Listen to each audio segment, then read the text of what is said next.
And then he actually says it. I do not know how to love you and be a good king to my people.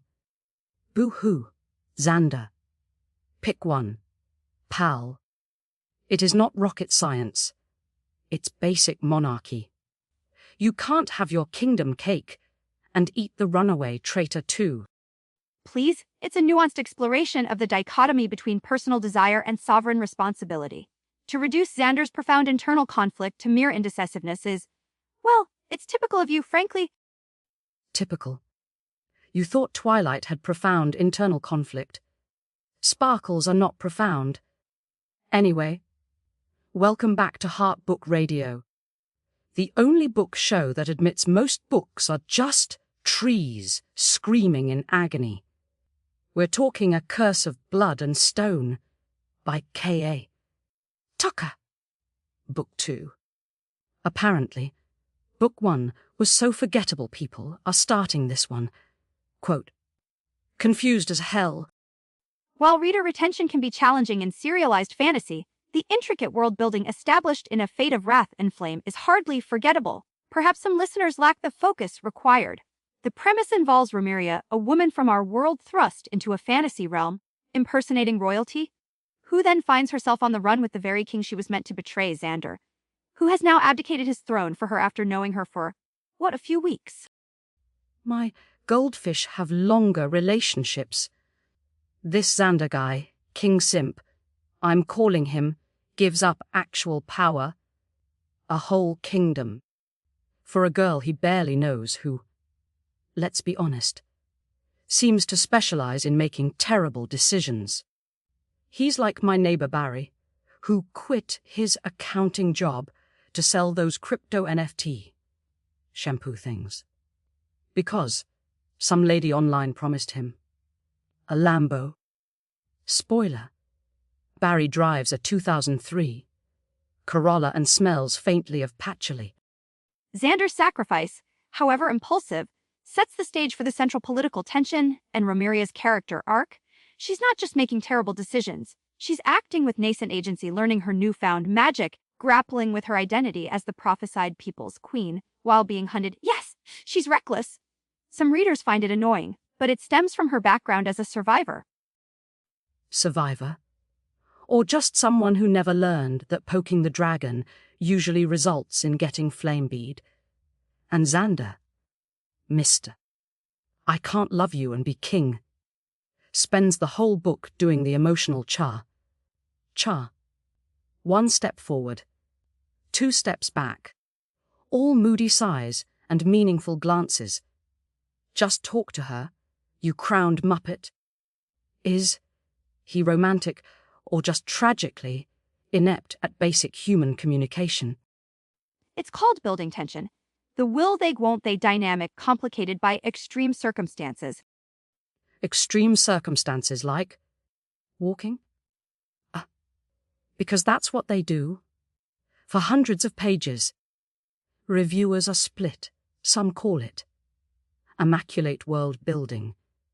Others call it boring. Filler.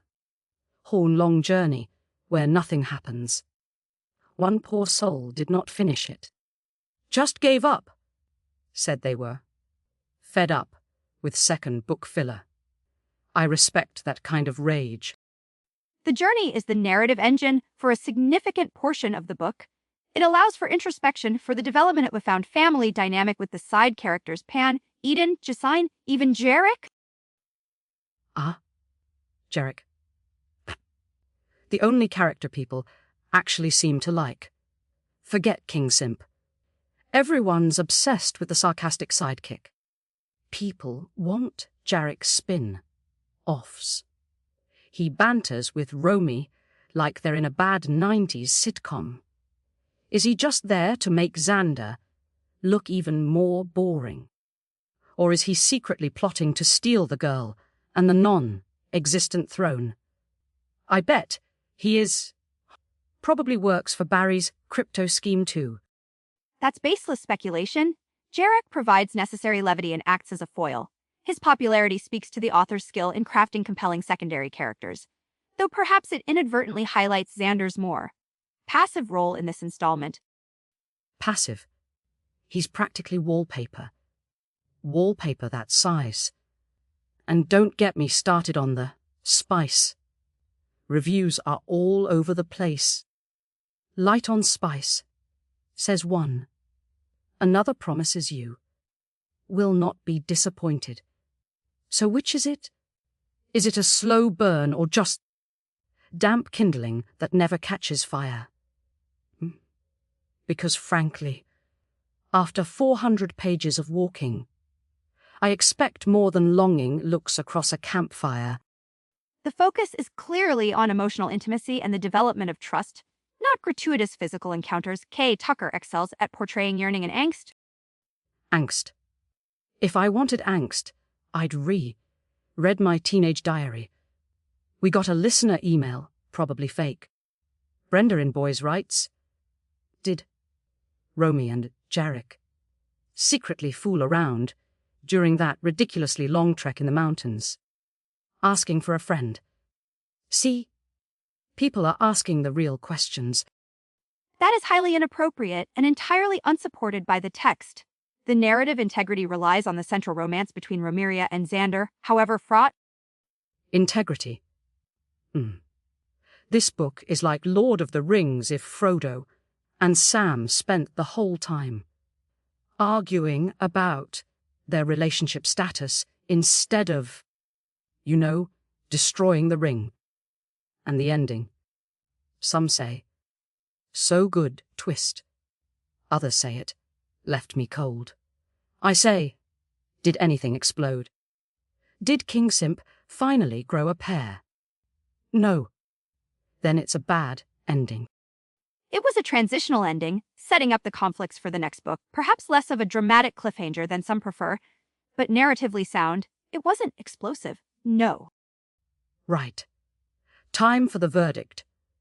This literary hike gets 2 out of 5 pairs of worn, out hiking boots from me. Too much walking, not enough smooching or stabbing. I found it a compelling, if deliberately paced, exploration of character under duress. The world building remains strong, though the central romance occasionally stalled.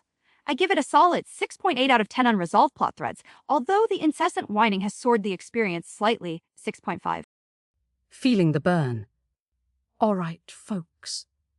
That's all the time we have. Next week, we tackle a real mind bender. My sentient toaster. Oven demands blood. You won't want to miss it. Oh. Keep it locked. You literary degenerates. This has been Heartbook Radio.